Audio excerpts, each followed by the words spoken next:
Tuhan. Teduhkan hatimu, siapkan diri kita untuk kebenaran firman Tuhan. Bapa, kami bersyukur Tuhan, kami percaya Engkau hadir di tengah-tengah kami. Engkau berperkara, Engkau Allah yang berdaulat dalam setiap kehidupan kami. Bahkan setiap tarikan nafas kami, detakan jantung kami, sesungguhnya sedang menceritakan kebaikan Tuhan. Penyertaan Tuhan yang tidak pernah berlalu di dalam kehidupan kami.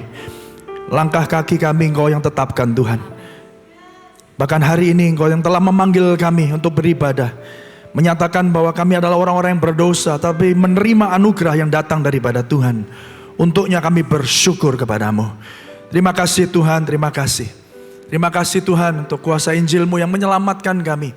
Dan bahkan kuasa yang sama yang terus menetapkan, memelihara, memberi kami kekuatan. Bahkan sampai pada akhirnya kami boleh Tuhan ditemukan tak bercacat dan tak bercela di hadapan Tuhan. Biarlah setiap firman yang sebentar kami dengar, kami percaya setiap tulisan yang diilhamkan oleh Allah benar-benar bermanfaat untuk setiap kami, untuk mengajar kami, untuk menyatakan kesalahan kami, untuk memperbaiki kelakuan kami, dan untuk mendidik setiap kami di dalam seluruh kebenaran Allah. Pakai mulut bibir hamba-Mu yang terbatas ini, keterbatasan hamba-Mu tidak pernah membatasi karya Tuhan bekerja, menerobos setiap hati, menyembuhkan setiap luka, dan bahkan Tuhan memberi pengharapan bagi kami yang sedang putus asa. Hanya di dalam Kristus Yesus Tuhan. Mari Bapak Ibu Saudara yang siap untuk menerima firman Tuhan bersama boleh berkata amin. Beri tepuk tangan yang meriah bagi Tuhan kita. Shalom, silakan duduk Bapak Ibu Saudara. Saya percaya kita semua ada dalam pemeliharaan Tuhan yang sempurna. Dan bersyukur, berterima kasih untuk kesempatan yang diberikan untuk kembali dapat merenungkan firman Tuhan bersama-sama di tempat ini. Dan saya percaya Bapak Ibu Saudara setiap kita diberkati Tuhan. Amin. Coba dikatakan kanan kirinya, ya siapkan dirimu untuk firman Tuhan. Amin. Haleluya. Puji Tuhan. Ya, hari ini Bapak Ibu Saudara kita akan mendengar atau khotbah saya beri judul The Ants Wisdom atau hikmat dari semut. Kita akan baca di dalam Amsal pasal yang ke-6. Saya mengundang Bapak Ibu Saudara untuk bisa membuka Alkitab kita masing-masing, baik itu secara fisik maupun di aplikasi saudara. Kita akan membuka Amsal pasal yang ke-6, ya, ayat yang ke-7 sampai ayatnya yang ke-8. Ya, kenapa saya katakan begitu Bapak Ibu Saudara? Karena seringkali dengan multimedia gereja yang begitu canggih, ya, kita tidak lagi terbiasa membuka Alkitab kita sendiri, ya. Tapi kita mau belajar untuk kembali menikmati firman Tuhan di dalam gadget saudara atau Alkitab saudara yang saudara bawa pada pagi hari ini. Ya, kita buka ya, kita baca sama-sama ayat yang ke-6 sampai ayat yang ke-8. Amsal pasal yang ke-6, ayat yang ke-6 sampai ayat yang ke-8. Demikian firman Tuhan. 1, 2, 3. Hai pemalas, pergilah kepada semut. Perhatikanlah lakunya dan jadilah bijak. Biarpun tidak ada pemimpinnya, pengaturnya atau penguasanya, ia menyediakan rotinya di musim panas dan mengumpulkan makanannya pada waktu panen.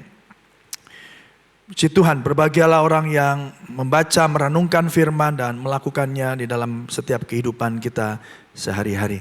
Bapak Ibu sekalian yang dikasihi Tuhan, ya, kita belajar pagi hari ini diingatkan kembali oleh firman Tuhan untuk belajar dari sebuah koloni, ya, koloni yang mungkin bahkan sangat sederhana, tetapi itu dituliskan oleh hikmat Tuhan dalam Amsal yang baru kita baca ini. Kita belajar daripada semut, ya, kita belajar daripada semut. Di tengah kondisi keadaan dunia yang serba tidak pasti hari ini, saya percaya firman Tuhan tetap menjadi pedoman, menjadi pegangan, menjadi terang dan bagi jalan setiap kehidupan orang percaya. Yang percaya katakan amin, saudara. Ya, nah oleh karena itu Bapak Ibu Saudara, ya, mari kita belajar apa yang terjadi di dalam firman Tuhan ini. Ya, nah, poin yang pertama tentu kita membaca di ayat yang ke-6 tadi, ya. Hai pemalas, pergilah kepada semut, perhatikanlah lakunya dan jadilah bijak. Biarpun tidak ada pemimpinnya, pengaturnya, atau penguasanya. Hal yang pertama yang kita bisa belajar dari koloni semut Bapak Ibu Saudara adalah mereka itu bekerja ya terus menerus tanpa harus disuruh atau diinstruksikan. Ya. Dan sesungguhnya Bapak Ibu Saudara, kenapa mereka bekerja? Selalu kan ada alasannya ya. Kenapa mereka bekerja seperti itu? Ya, karena mereka bekerja untuk survive. Ya. So their integrity is for survival. Ya, integritas tanpa pengawas.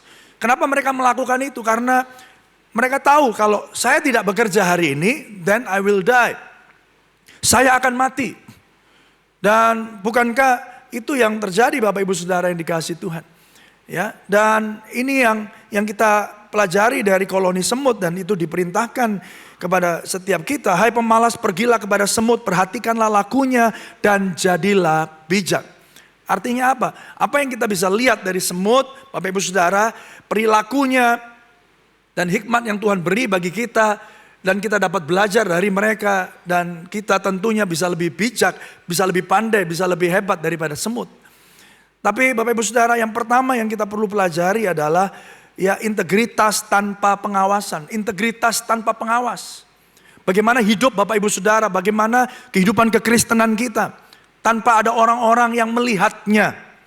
Ya, akan sangat mudah Bapak Ibu Saudara untuk melihat semuanya baik-baik saja di dalam konteks seperti ini. Di minggu pagi semua datang ke gereja dengan baju rapi, ya, datang tepat waktu memuji Tuhan, semua mengangkat tangan, semua menyanyikan pujian bagi Tuhan Bapak Ibu Saudara, ya, dan WL berkata, semuanya baik, luar biasa. Walaupun keadaannya nggak luar biasa, tetap ngomongnya luar biasa. Kenapa Bapak Ibu Saudara? Karena kita ada di dalam keramaian. Seringkali Bapak Ibu Saudara kita mementingkan apa kata orang, apa yang dilihat, apa yang terlihat di luar Bapak Ibu Saudara.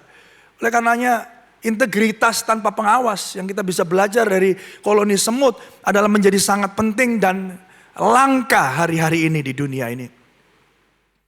Bapak Ibu Saudara yang dikasihi Tuhan, pertanyaannya adalah bagaimana integritas kita, bagaimana karakter kita ketika tidak ada orang yang melihatnya. Bagaimana karakter kita ketika kita ada di lingkaran atau orang-orang yang terdekat dengan kita. Itulah siapa saudara dan saya, yang percaya katakan amin saudara. Ya, yang tahu saudara itu adalah orang-orang yang terdekat. Ya, suami kita, istri kita, anak kita, orang tua kita. Dan kita diajarkan dan diingatkan oleh Tuhan hari ini betapa pentingnya integritas. Integritas not just for survive, karena semut melakukan tugasnya. Mereka tidak ada yang mengawasi, tidak ada instruksi. Hari ini dewan, kamu kumpulkan makanan di ujung timur, begitu ya. Kumpulkan ke sini, enggak ada saudara. Mereka saling berkomunikasi, tetapi tidak ada instruksi, tidak ada pengawasan. Tapi mereka melakukan itu untuk survive. Kalau itu dikaitkan dengan hari ini Bapak Ibu Saudara, situasi geopolitik yang ada, karena selalu Bapak Ibu Saudara kalau masalah atau masa-masa perang seperti ini, Pak khotbahnya diserempet-serempetin Pak, begitu ya. Tapi sesungguhnya kenapa orang berperang? Kenapa satu negara, Bapak Ibu Saudara, menyerang negara yang lain? To survive. Mereka berusaha untuk tetap survive, mereka berusaha untuk tidak terganggu ekonominya dengan negara-negara yang lain. Oleh karena itu dengan cara yang ada, segala upaya diupayakan. Mungkin sebelum perang fisik mereka akan lakukan perang dagang. Ya, seperti Amerika yang sekarang yang mereka lakukan, ya, dengan mematok tarif kepada negara-negara tertentu termasuk Indonesia. Ya, itu perang dilakukan, itu upaya dikerjakan. Kenapa? Supaya mereka survive, supaya mereka tetap hidup. Dan itu yang dilakukan oleh semut. Tapi integritas yang semacam apa yang kita hari ini perlu miliki Bapak Ibu Saudara? Integritas tanpa pengawasan. Integritas ketika orang-orang tidak lihat kita, tidak lihat saudara, tidak sedang menilai gerak-gerik kita, tidak sedang melihat apa yang keluar dari mulut kita, dari perilaku kita. Siapa saudara sebenarnya di hadapan Tuhan. Itu menjadi sangat penting di akhir zaman ini. Yang setuju katakan amin saudara. Bukan kepalsuan, tapi menjadi orang yang otentik, yang apa adanya di hadapan Tuhan. Saudara, Spurgeon pernah berkata demikian. If we lose our integrity, we lose more than a fortune can buy. Jika kita kehilangan integritas kita, maka kita akan kehilangan lebih dari apa yang kita sanggup beli dengan kekayaan saudara dan saya. Kalau saudara sudah nggak punya integritas, kalau saya sudah nggak punya integritas lagi, maka dalam bahasa yang lebih mudah dikatakan, percuma kita punya segalanya, percuma kita punya kekayaan, percuma kita punya kesanggupan untuk membeli segalanya. Kalau kita nggak punya lagi integritas, maka semuanya menjadi sia-sia. Berapa banyak hari ini Bapak Ibu Saudara, orang hanya untuk sekedar survive, melakukan begitu banyak cara. Mengambil keputusan-keputusan yang bahkan keliru, ya, tidak sesuai dengan hati nurani, dan menerobos semua aturan dan undang-undang yang ada. Bapak Ibu Saudara, hanya untuk apa? Untuk survive. Saudara, kalau semut itu, ya kita bisa pahami, dia melakukan itu tanpa pengawasan, kalau enggak dia mati. Dia mati, dia cari jalan begitu rupa, caranya begitu, apapun yang dia bisa lakukan, dia akan lakukan. Mohon maaf, Bapak Ibu Saudara, dia akan dapatkan makanan apapun bentuknya. Ya. Dia nggak peduli, ini ada sertifikasi halal apa enggak peduli Saudara. Semut nggak lihat ini berapa kalori. Ya, ini banyak lemaknya atau enggak? Ini bahaya untuk orang yang punya penyakit diabetes atau darah tinggi atau enggak? Enggak peduli, saudara. Kenapa? Karena bagi dia makanan itu adalah untuk survive.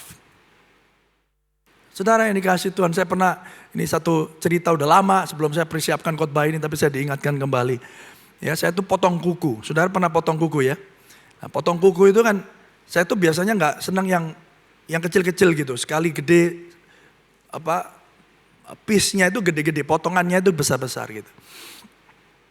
Lalu jatuh sebelum saya bersihkan, biasanya ya jatuh di lantai di halaman rumah saya. Ya, saya selesaikan dulu biasanya, lalu saya bersihkan, saya buang ke tempat sampah. Tapi waktu itu karena itu halaman deket taman Bapak Ibu, ketika pada kuku yang kedua, saya perhatikan ada semut hitam besar, itu yang mendekati kuku saya gitu. Lalu dipegang-pegang, bukan dipegang ya, semut dicium-cium atau dipegang-pegang, saya nggak ngerti. Tapi pokoknya dia mendekati potongan besar dari kuku saya itu, ya. Lalu dia mungkin coba-coba ya, kuat nggak ya aku bawa ini gitu ya. Tapi ternyata kuat saudara. Ya, nggak lama setelah saya potong kuku yang ketiga, saya lihat, mana kuku saya tadi? Ternyata saya masih lihat ada trace-nya. Ada satu semut ini ngambil kuku saya, dibawa. Saya nggak tahu dibawa ke markasnya dia, ke induknya ya Bapak Ibu Saudara, atau tempat dia menimbun itu. Ya, lalu saya penasaran. Jadi out of my curiosity saya ikuti ya. Ini pendeta kok pengangguran di rumah potong kuku ngikuti semut gitu ya. Saya ngeliat gitu terus. Sampai di jalan dia ketemu temennya. Saudara, dia ketemu temennya nggak lama saudara. Ya, nggak lama. Dan dia cuman saling berhadapan begitu, nggak tahu mungkin kasih kode, ya ngomong, tuh ada makanan di sana gitu, kurang lebih begitu ya. Ya, dan dia terus bekerja, dia nggak ada yang ngawasin, saya tahu. Ya, nggak ada yang mandornya ngomong, jangan ngobrol, ayo kerja gitu, enggak saudara. Dia ngobrol sebentar, langsung jalan lagi. Ngobrol sebentar, jalan lagi saudara. Waktu itu trafiknya agak panjang, mungkin karena mau lebaran, saya nggak tahu. Karena lama, sebentar gitu dia langsung, nggak lama saudara dia datang ke tempat yang sama, ya ketika kuku kedua, ketiga saya itu jatuh di situ. Nggak lama setelah itu diambil lagi satu, saudara. Ya, saya bilang, wah semut ini nggak kayak manusia ya. Waktu kerja gitu ngobrol asik, kerjanya sebentar, ngopinya lama, saudara. Ngopi dulu yuk, ngobrol lagi. Nanti kerja sebentar, habis itu snack, ya, ngopi lagi gitu ya. Enggak, saudara. Mereka langsung ambil, kerja lagi. Diambil terus sampai akhirnya semut yang terakhir habis.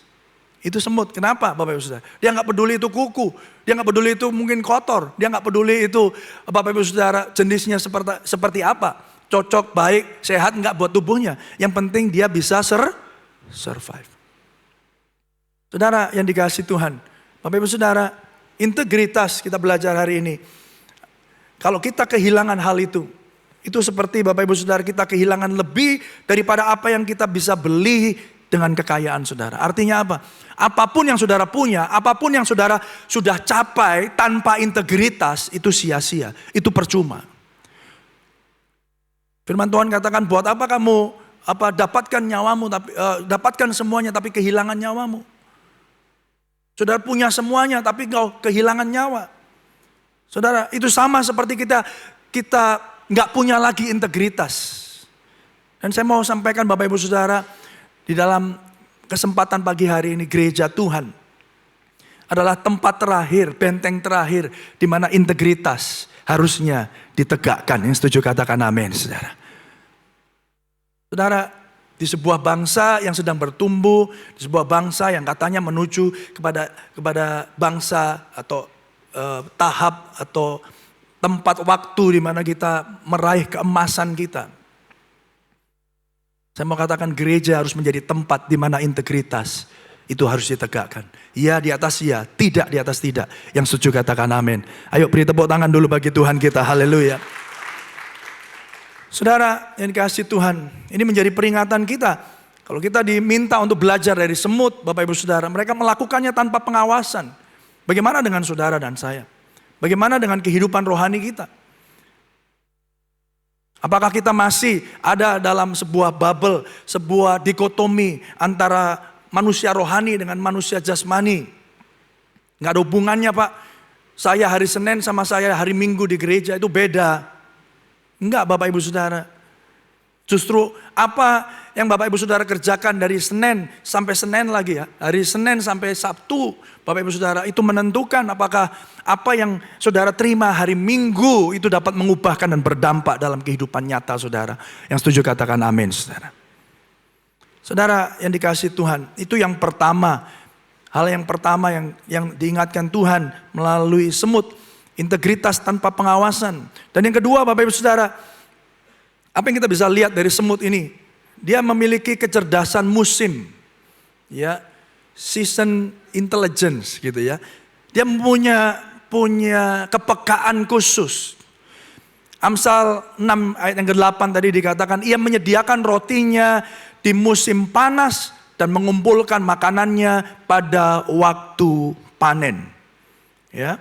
Mereka memiliki kepekaan akan musim. Mereka tahu, oke, ini musim, ini waktu di mana aku nggak boleh boros. Ini waktu benar-benar aku harus mengumpulkan dan menyimpan makanan supaya nanti ketika musim di mana aku nggak bisa kerja, di mana musimnya begitu berat, mungkin itu musim dingin atau itu musim yang begitu berat buat mereka untuk keluar bahkan dari sarang mereka. Mereka sudah memiliki semua kebutuhan dasar yang mereka butuhkan untuk mereka dapat hidup. Mereka memiliki kepekaan akan musim. Semut tahu kapan harus menyimpan dan kapan harus beristirahat.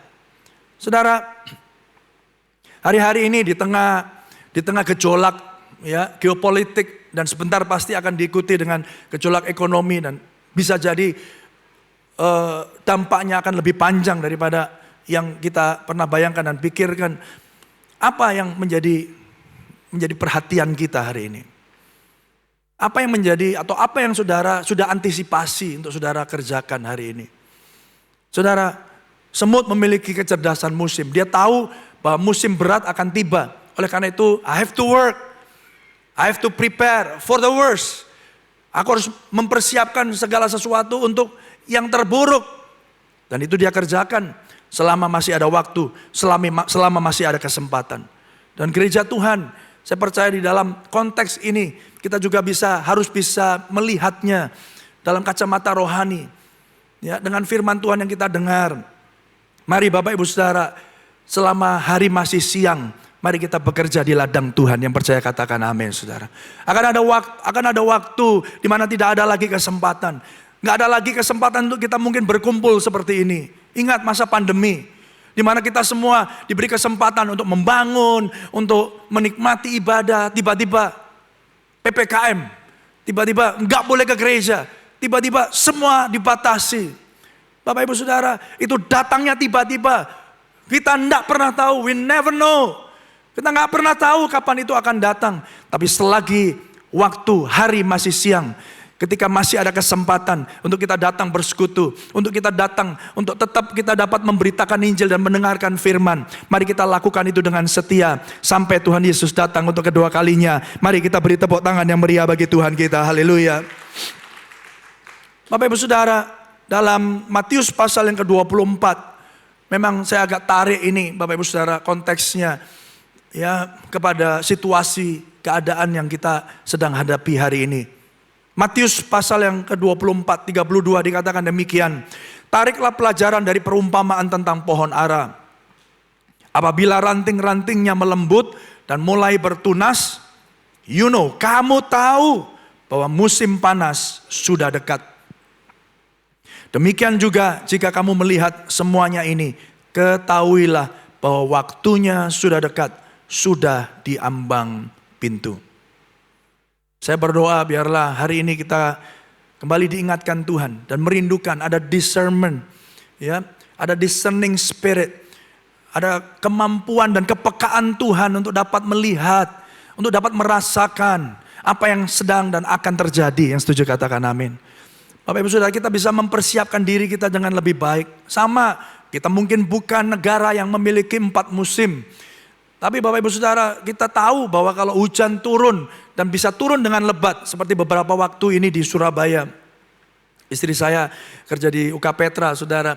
Ya, kemarin melihat badainya begitu kencang, ada beberapa pohon itu roboh Bapak Ibu Saudara. Dia ada di lantai yang agak tinggi.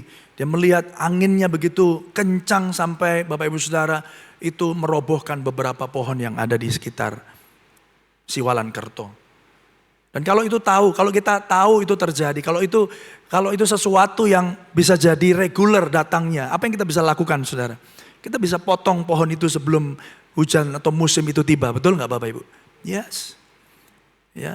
Next time, tahun depan, kalau ini akan terjadi lagi, El Nino, saya nggak tahu namanya, Nino, habis ini apalagi Nano, Saudara. Ya, katanya sekarang masa El Nino sudah berakhir, tapi kita segera akan menyambut El Nino. Ya ampun Tuhan. Kalau kebasahan, Saudara, terlalu banyak air. Kalau kering, sama sekali nggak ada air, Saudara. Nah kalau kita tahu seperti itu, sebagai orang yang bijaksana, apa yang kita harus lakukan? Apa yang kita harus lakukan? Kita merampingkan pohon-pohon yang ada, kita potong, kita pilih pohon yang tepat. Kalau akarnya itu tidak kuat, ya jangan ditanam di pinggir jalan. Ya, kan itu harusnya kan pemerintah yang punya wisdom yang seperti itu ya. Bukan cuma karena bunganya bagus, bukan cuma karena pohonnya rindang, tapi apakah akarnya itu benar enggak? Itu ngerusak trotoar enggak? Trotoarnya kuat enggak? Ya, atau akarnya itu punya akar yang kuat enggak? Kalau angin itu dengan kekuatan sekian masih tetap kokoh berdiri atau tidak? Nah Bapak Ibu Saudara, hikmat yang seperti ini saya percaya diperlukan oleh kita semua, anak-anak Tuhan, orang-orang Kristen. Kita diberikan hikmat, Tuhan ada di dalam kita untuk membuka mata hati kita terang. Kita tidak hanya diberi kemampuan untuk melihat apa yang terjadi dengan mata jasmani kita, tapi melalui kuasa Roh Kudus yang tinggal di dalam saudara. Saudara diberikan kemampuan untuk dapat discerning, untuk dapat memiliki kepekaan, untuk dapat mengerti situasi dan kondisi. Tidak hanya di alam fisik, tapi juga di alam roh, bahwa Tuhan akan segera datang. Mari yang percaya beri tepuk tangan yang meriah bagi Tuhan kita. Nah Bapak Ibu Saudara, kemampuan hal-hal yang seperti ini, Bapak Ibu Saudara, yang pertama tadi tentang integritas, yang kedua tentang kecerdasan musim. Bapak Ibu Saudara, seringkali Bapak Ibu Saudara itu mengalami distorsi, ya, mengalami gangguan oleh karena dosa. Ya kita tahu sebenarnya today's discipline is a guarantee for tomorrow. Ya, kita tahu sebenarnya hal-hal kecil yang kita bangun dan menjadi habit hari ini, itu akan menjadi sebuah karakter yang akan membantu kita untuk berhasil mencapai impian dan hal-hal yang kita inginkan di masa yang akan datang. Tapi kita tahu bahwa seringkali pula kita gagal melakukannya. Betul nggak Bapak Ibu Saudara? Kita tahu bahwa bangun pagi itu sehat, makanan sehat itu perlu. Tapi apa yang terjadi? Bisa jadi Bapak Ibu Saudara, peringatan itu datang ketika kita baru umur 40 tahun ke atas, 50 tahun ke atas. Sesuatu yang gak pernah anak-anak muda itu perhatikan ketika mereka umur belasan tahun. Ya, mereka gak pernah mikirkan apa yang masuk, pokoknya masuk aja. Ya, kami punya asrama di NTT, saudara. Ya, sekolah itu buat mereka gak penting lauk, yang penting nasi. Umur-umur segitu, saudara. Ya, mereka datang pertama kali ketika mereka datang dari rumah, karena ini asrama, saudara. Yang penting pokoknya nasi, nasinya yang penting segunung. Dan harus asin. Aduh, ketika kita kurangi asinnya, garamnya, saudara, ya mereka protes. Ya mereka minta ambil garam sendiri, ditambahin. Yang penting pokoknya kita makan, yang penting ada nasi putih, ya ada air sama garam, saudara ya. Akhirnya kita edukasi, ya kita training lagi, kita beri pengertian, pemahaman, saudara. Ya, seringkali hal-hal seperti ini nggak diperhatikan. Kita tahu yang benar, tapi yang salah yang selalu kita lakukan. Betul atau tidak, Bapak Ibu Saudara? Mendiang Yeremia Rim, kutipan yang selalu saya ingat, dia selalu berkata begini, ya, kesalahan yang tidak diurus akan menjadi kejahatan yang serius. Kesalahan yang tidak diurus akan menjadi apa? Kejahatan yang serius. Ada tukang taman dinas pertamanan kota. Ya, yang tahu tugasnya harus trimming pohon-pohon yang udah mulai lebat. Tapi dia melupakan, dia melewatkan. Mungkin satu jalan, mungkin dua jalan. Karena Bapak Ibu Saudara, waktu yang pendek, dia merasa nggak punya cukup waktu. Atau bahkan mungkin dia malas, udahlah besok aja, kan masih ada waktu. Dia lewatkan, dia melakukan sepertinya kesalahan yang tidak diurus akan mengakibatkan kejahatan yang serius. Berapa banyak daripada kita, ya, kita hari ini nggak ngerasa. Mungkin itu kita anggap kesalahan-kesalahan yang kecil, kebiasaan-kebiasaan yang kecil yang tidak berguna. Tapi pada saatnya tiba kita tahu, wah, saudara, itu akan merugikan kita. Dan kesalahan kecil yang tidak diurus bisa jadi bahkan menjadi kejahatan yang serius. Sebuah pohon yang tidak di-trimming dengan disiplin dari waktu ke waktu. Akhirnya pohon itu menjadi besar dan akhirnya menimpa orang. Dan bahkan menghilangkan nyawa beberapa orang. Dan itu menjadi sebuah kejahatan. Saudara, kehidupan kita tahu apa yang benar. Tapi yang buruk yang kita lakukan. Itu karena apa? Karena distorted by sin. Dan kita seringkali terjebak dalam dua ekstrim ini. Bapak Ibu Saudara, apa yang saya akan jelaskan ini bicara tentang bagaimana kita memahami theology of work, ya, teologi dalam pekerjaan kita, dalam kehidupan kita, dalam menghidupi hidup ini. Ya, selalu ada dua ekstrim, Bapak Ibu Saudara. Yang pertama, kita termasuk dalam orang-orang yang ada yang bisa dikatakan orang yang ada dalam treadmill. Ya, performa pekerjaanmu itu sepertinya menentukan identitasmu. Aku kalau nggak kerja, Pak, itu kayak aku nggak merasa berguna begitu loh. Ada nggak orang seperti itu di gereja? Banyak, saudara. Melayani di semua bidang dia pelayanan. Dia merasa bahwa dia harus melayani. Semuanya harus dia. Tetapi orang-orang seperti ini bisa jadi itu juga saya yang masuk dalam jebakan yang namanya jebakan performa atau treadmill. Dan kita akan berkata saya hanya sebaik prestasi dan pencapaian hidup saya. Dia tidak pernah merasa cukup. Dia terus melakukan sesuatu. Kenapa? Karena identitasnya diletakkan dari apa kata orang. Diletakkan oleh pencapaian-pencapaian dan performance-nya. Dan apa yang terjadi? Kita akan menjadi semut yang ketakutan. Secara fisik, kita mungkin hadir di kantor, kita mungkin hadir di pelayanan, kita mungkin ada di gereja. Tetapi secara mental kita tenggelam dalam tuntutan pekerjaan yang melelahkan. Kita jadi orang-orang yang overwhelmed. Kita lihat jadwal, aduh minggu depan aku lagi. Aduh, ya udah deh. Makanya kenapa Bapak Ibu Saudara ada istilah I hate Monday. Siapa yang di sini I hate Monday? Ya, nggak usah angkat tangan saudara ya. Kalau kami para pendeta, I hate Tuesday. Kenapa? Karena Monday libur. Ya, ya saudara, I hate Monday. Kenapa? Karena ngerasa bahwa identitasnya, kebermaknaan hidupnya ada di dalam pekerjaannya. Tapi sebaliknya ada orang-orang juga, Bapak Ibu Saudara, yang merasa santai, relax. Ada lagu lama, kue sera-sera. What will be, will be. Udahlah gak apa-apa lah. Yang perang kan di sana, tenang aja. Di Indonesia itu gak ada yang kelaparan. Ya, kita gak punya kerjaan aja, kita gak punya beras aja. Tetangga kita kasih, tenang aja, kita pasti hidup.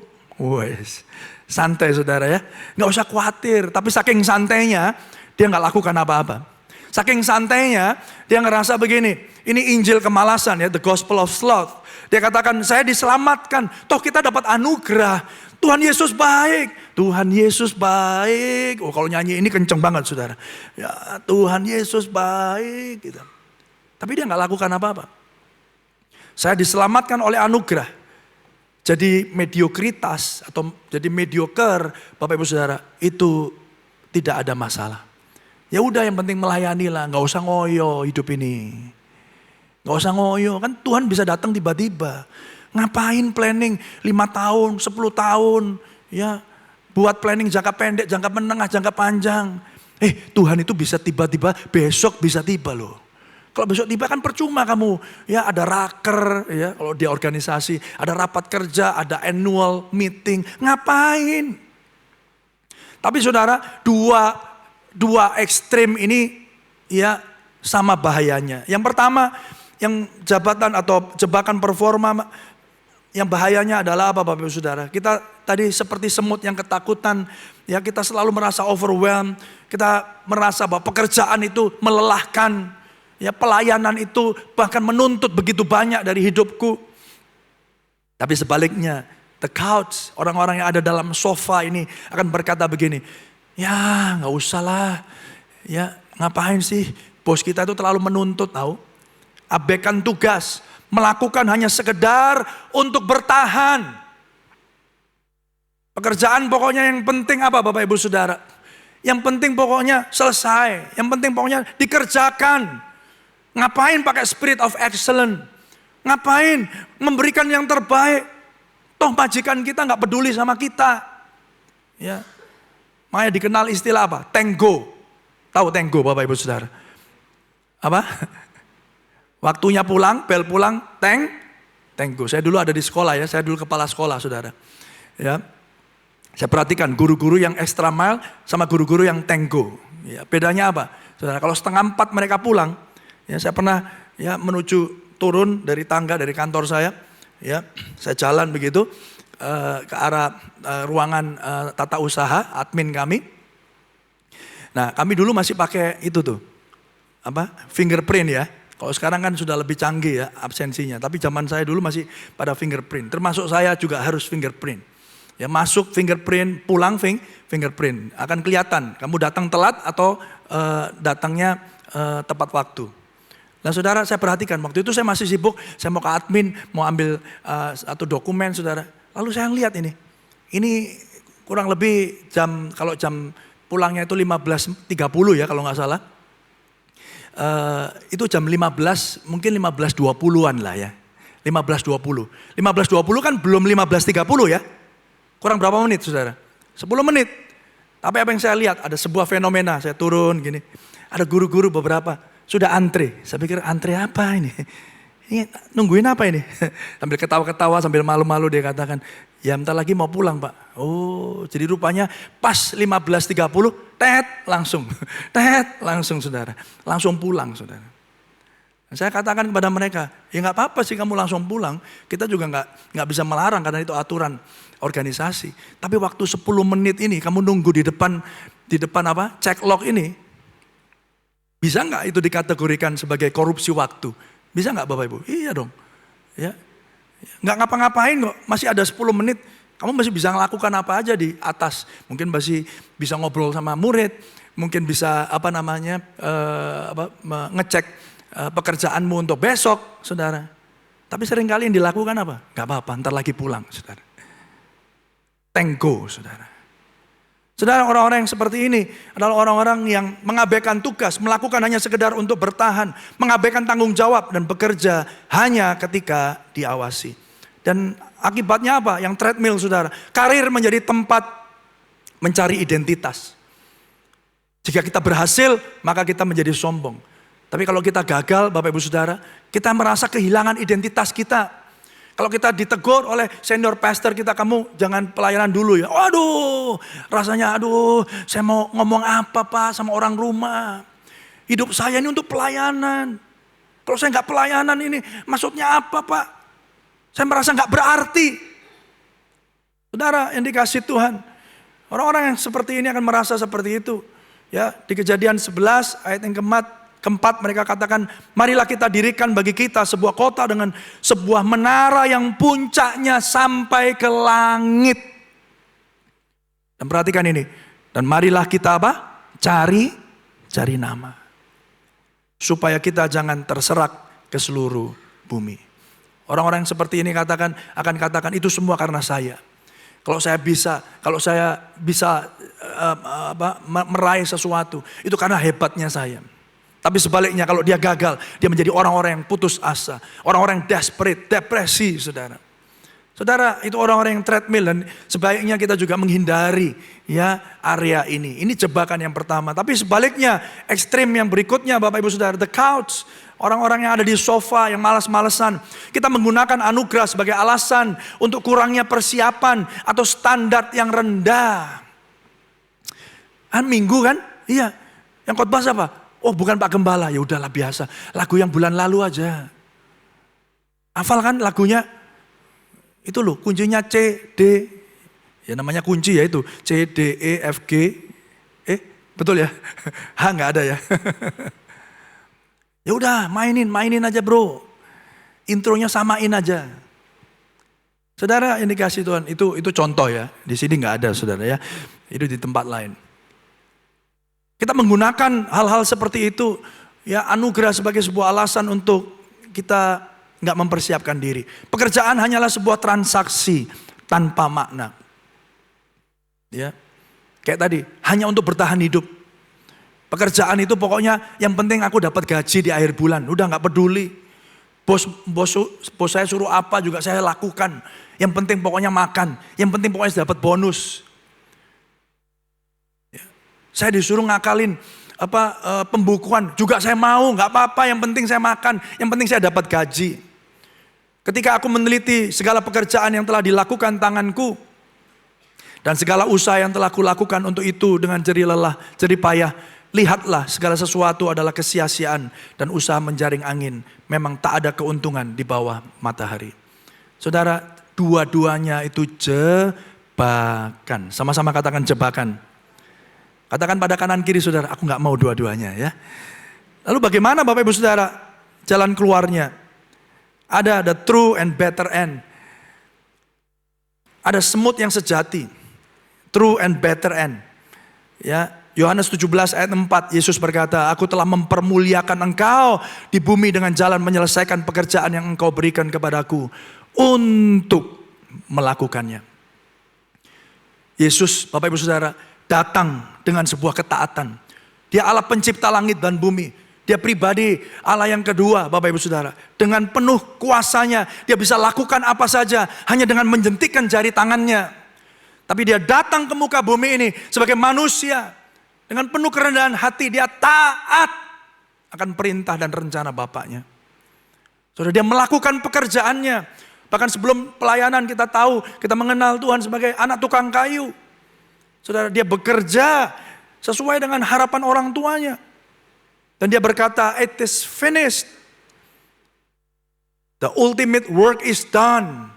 Pekerjaan yang harusnya hari ini menjadi beban bagi saudara telah dikerjakan Tuhan Yesus di atas kayu salib. Supaya kalau hari ini kita bekerja dengan sebuah paradigma yang berbeda. Pekerjaan itu tidak lagi menjadi tempat identitas kita digantungkan. Tapi pekerjaan kita lakukan dengan sukacita karena kita tahu pekerjaan yang sesungguhnya telah dikerjakan oleh Tuhan Yesus di atas kayu salib bagi setiap saudara supaya kita dapat bekerja dengan sukacita. Ayo beri tepuk tangan yang meriah bagi Tuhan kita. Yesus membebaskan kita dari perbudakan berhala. Yesus telah menerima kita di dalam Kristus. Dan dari kekosongan dan kesia-siaan, pekerjaan adalah mandat penciptaan. Saudara harus tahu ya Bapak Ibu, pekerjaan itu ada bahkan sebelum manusia jatuh di dalam dosa. Amin saudara. Yes. Sebelum Adam jatuh di dalam dosa, Adam dan Hawa jatuh di dalam dosa, Tuhan sudah memerintahkan, beranak cuculah, berkuasalah atas bumi ini.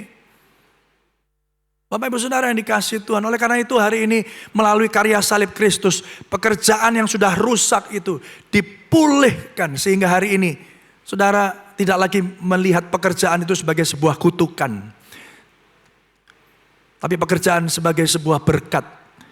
Pekerjaan Bapak Ibu Saudara menjadi lebih bermakna di dalam Kristus. Yang percaya katakan amin.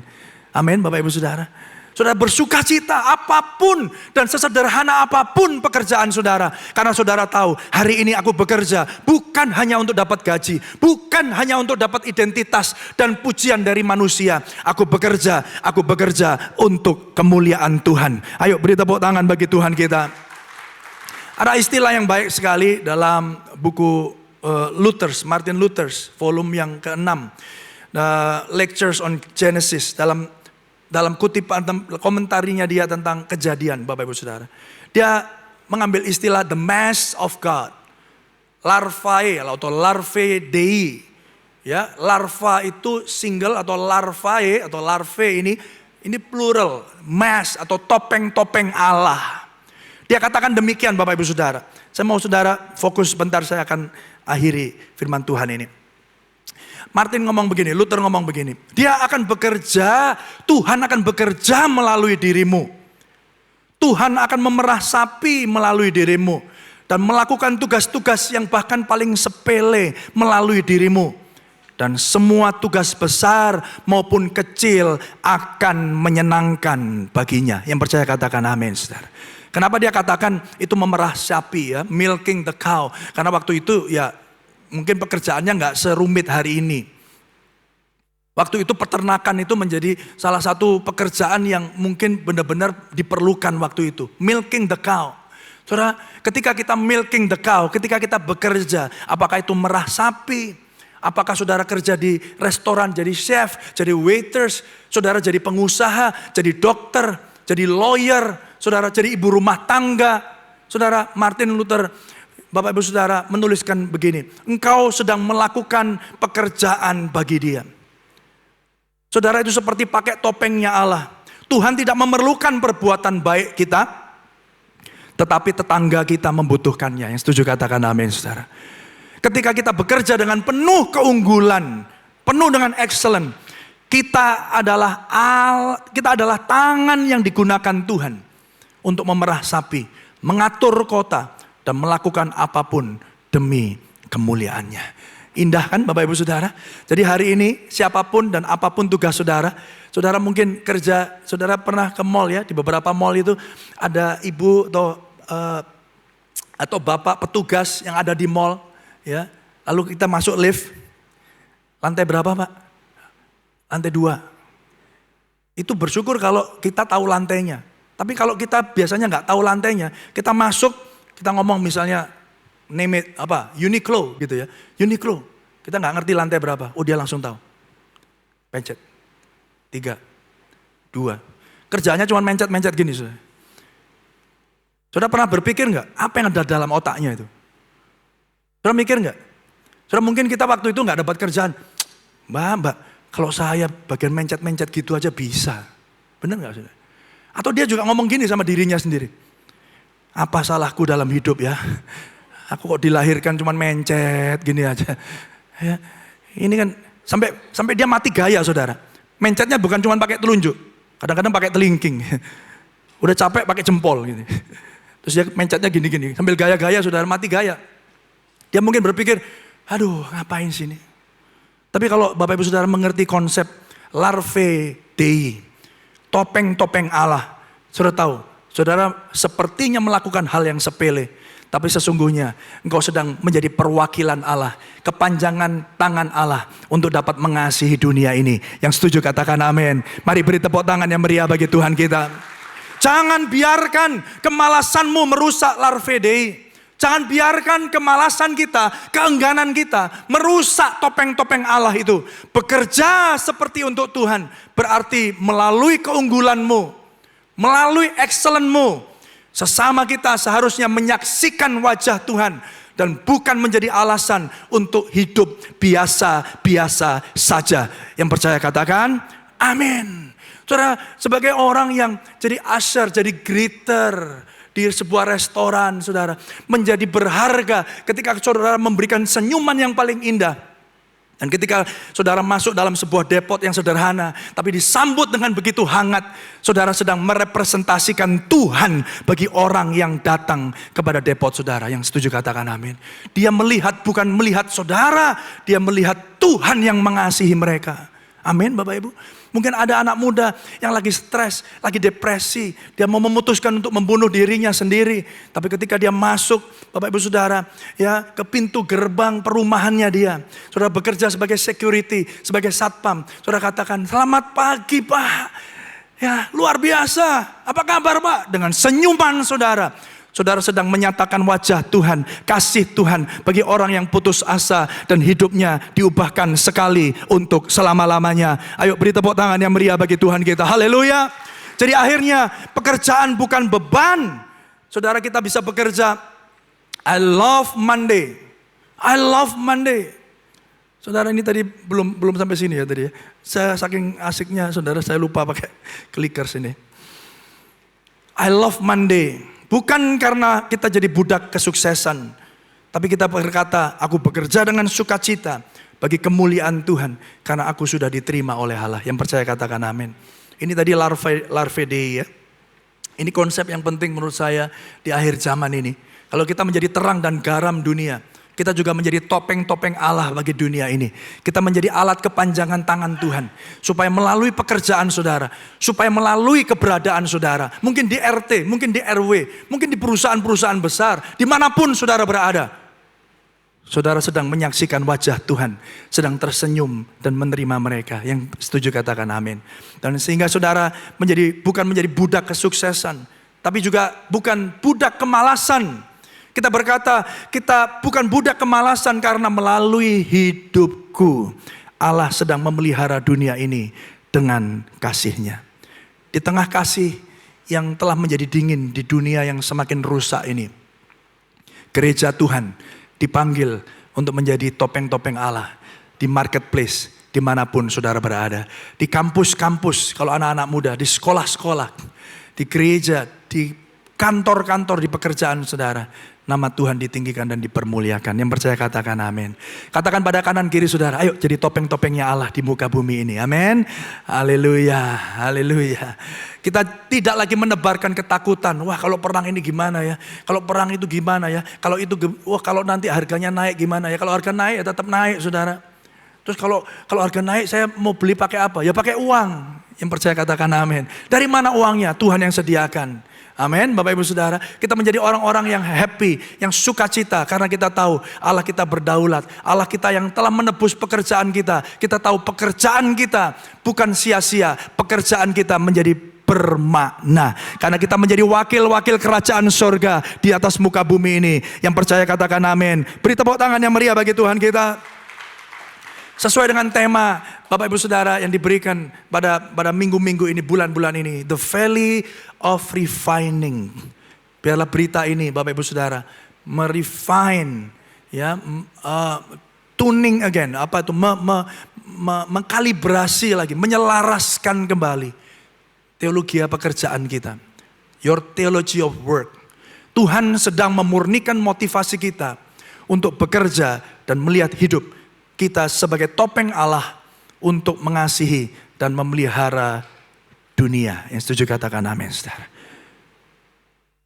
Biarlah di area ini, ketika kita belajar dari semut ini, saudara, kita sedang ada di dalam lembah, di mana kita sedang di-refine oleh Tuhan.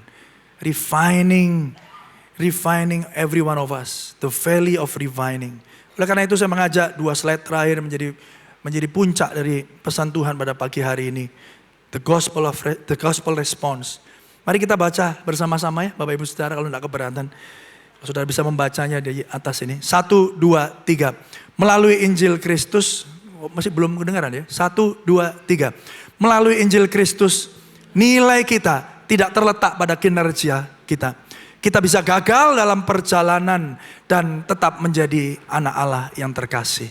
Itulah anugerah.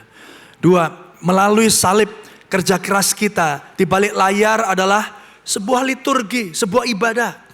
Kalau Tuhan melihat integritas tak terlihat semut, Dia juga melihat milik kita.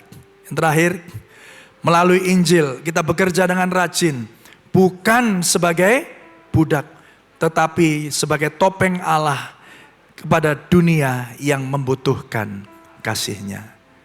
Mari kita tutup mata, izinkan saya untuk membacakan refleksi sederhana bagi Bapak Ibu Saudara. Sebelum saya akan pimpin dalam doa. Bapak Ibu Saudara, Kristus telah menyelesaikan pekerjaan Allah dengan sempurna. Taat sampai mati. Supaya pekerjaan saudara hari ini tidak menjadi berhala saudara. Tapi sebaliknya juga tidak menjadi alasan untuk kita bermalas-malasan. Tapi pekerjaan kita menjadi lebih bermakna. Kalau hari ini saudara pernah berpikir, aku ini gak berguna. Aku ini mantu yang gak berguna. Aku ini anak yang gak tahu diuntung. Pekerjaanku sangat sepele, sederhana, gak ada bandingannya sama teman-teman saudara-saudaraku yang lain.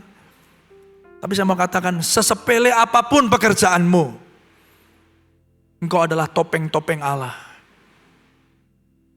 Menjadi kepanjangan tangan Allah untuk menyatakan kasih-Nya di tengah dunia yang gelap ini. Refleksi kita pagi hari ini, siapa yang mendefinisikan Senin pagi saudara? Siapa yang mendefinisikan kesuksesan hidupmu? Apakah pekerjaanmu minggu depan? Ataukah karya salib Kristus yang dikerjakannya dengan sempurna? Apa dan siapakah idolamu? Your idol, apa berhala-berhala kita? Adakah pengakuan atau kesuksesan tertentu yang jika diambil atau kita tidak sanggup untuk mencapainya akan membuatku merasa hidupku ini berakhir? Kalau ada orang ya yang sampai ngomong sama saya, kamu itu ibu yang tidak baik. Itu akan membuat saya hancur Pak. Karena selama ini aku berusaha untuk menjadi ibu yang terbaik buat anak-anakku. Aku berikan apa yang mereka bisa perlukan. Saudara, kalau itu menjadi berhala saudara, kalau itu menjadi bagian dan perasaan saudara hari ini, mari kita datang kepada salib Kristus itu. Dan yang terakhir, apakah kamu bekerja dari mata air kasih karunia? Ataukah kamu sedang bekerja menggali sumur dengan tangan dan kekuatanmu sendiri? Mari kita berdoa. Mari tundukkan kepala, kita bersyukur di hadapan Tuhan. Tuhan, kami bersyukur kalau hari ini oleh anugerah-Mu kami boleh belajar dari koloni semut. Kami belajar diingatkan kembali tentang integritas. Kami belajar diingatkan kembali tentang kepekaan akan musim. Tapi terlebih daripada itu Tuhan, kami diingatkan kembali tentang teologi pekerjaan. Pekerjaan kami tidak menjadi sia-sia karena kami menjadi topeng-topeng Allah di tengah dunia yang gelap ini. Kami menjadi terang sesepele apapun, sendak berarti apapun pekerjaan kami buat banyak orang. Tapi hari ini kami percaya setiap kami yang bekerja, kami bekerja untuk kemuliaan Tuhan. Terima kasih Tuhan, berkati jemaat-Mu. Kami percaya keterbatasan hamba-Mu tidak akan pernah membatasi karya Tuhan bekerja. Buka hati mereka, sentuh hati mereka, meteraikan setiap firman dalam loh hati mereka. Dan hanya di dalam nama Tuhan Yesus Kristus, Allah yang telah mengerjakan semuanya dengan sempurna. Kami semua berdoa. Mari semua katakan amin.